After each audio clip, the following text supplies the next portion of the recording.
9 নম্বর অঙ্কটাতে ABC ত্রিভুজের তিনটি বাহুর স্থানাঙ্ক দেওয়া আছে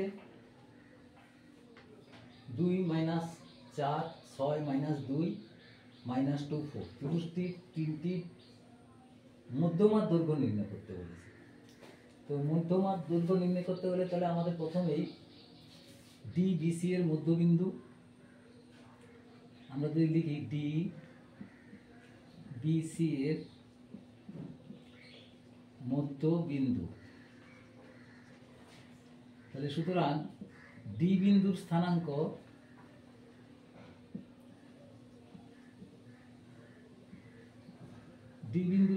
হবে 6 - 4/2 আর হচ্ছে -2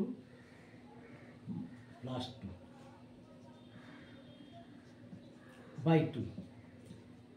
তো সেটা হবে তাহলে 1, এটা হবে 6 থেকে 4 গেলে 2 1 0। এবার ই বিন্দুর স্থানাঙ্ক প্রত্যেকটা আগে মধ্যবিন্দুর স্থানাঙ্কটা নির্ণয় করে নিচ্ছি। হ্যাঁ, তাহলে ই হচ্ছে এসি এর মধ্যবিন্দু, এসি এর মধ্যবিন্দু। ই বিন্দুর স্থানাঙ্ক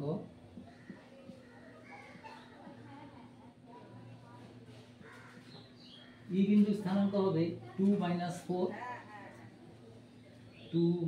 4/2 আর হচ্ছে -4 + 2/2। এটা যদি আমরা করি তাহলে -2 মানে হচ্ছে 3 দিয়ে ভাগ -1, আর এটা হচ্ছে এটাও -2/2 -1। এবার হচ্ছে এফটা হচ্ছে এবি এর মধ্যবিন্দু,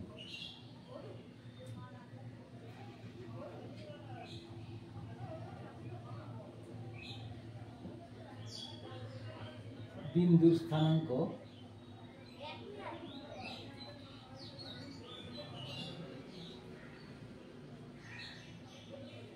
সেটা হবে এটা 2 + 6/2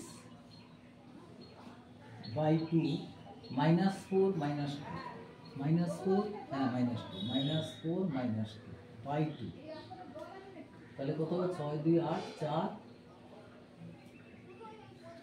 আর এটা -6 মানে হচ্ছে -3/2 মানে -3। তাহলে এবার এডির দৈর্ঘ্য, এডি মধ্যমার দৈর্ঘ্য, এডি মধ্যমার দৈর্ঘ্য, তাহলে এই দেখো এখানে এবির স্থানাঙ্ক হচ্ছে 2 - 4 আর এটা ডি বিন্দুর স্থানাঙ্ক হচ্ছে 1 0। তাহলে স্থানাঙ্কটা হবে 2 - 1 √2 -1 হোল স্কয়ার প্লাস -4 - 0 -4 - 0 স্কয়ার। এটা হবে √2 এর থেকে 1 বাদ মানে 1, আর এটা হবে 4 থেকে 0 প্লাস 16 সমান √17। এটাকে এডি মধ্যমান দৈর্ঘ্য নির্ণয় করা হয়ে গেল। এবার বিই মধ্যমার দৈর্ঘ্য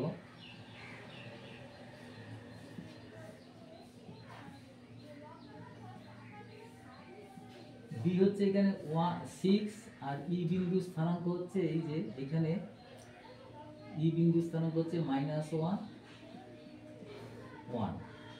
তাহলে 2/6 প্লাস 1 হোল স্কয়ার মাইনাস -1 হয়ে যাচ্ছে প্লাস হয়ে যাচ্ছে, প্লাস 1 হোল স্কয়ার প্লাস, আর এটা হচ্ছে -2 -1 এর whole square.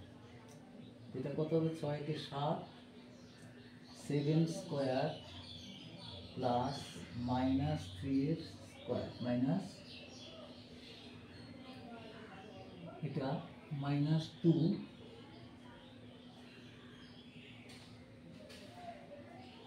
-2 plus 1 minus 1 square, এটা স্থানাঙ্ক হচ্ছে মাইনাস প্লাস 1 হয়ে যাবে -1 এর স্কয়ার, তাহলে এটা হবে 7 7 49 প্লাস 1 ইকুয়াল টু হচ্ছে √50 বা √50 কে লেখা যায় পাই জি। একক, এগুলো সব একক কথাটা লিখতে হবে দৈর্ঘ্য যেহেতু। এবার হচ্ছে CF মধ্যমার দৈর্ঘ্য,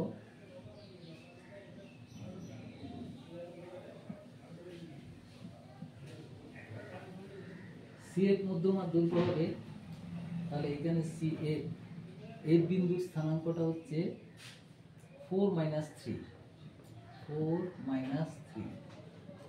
তাহলে আমি যদি 4 - 3 4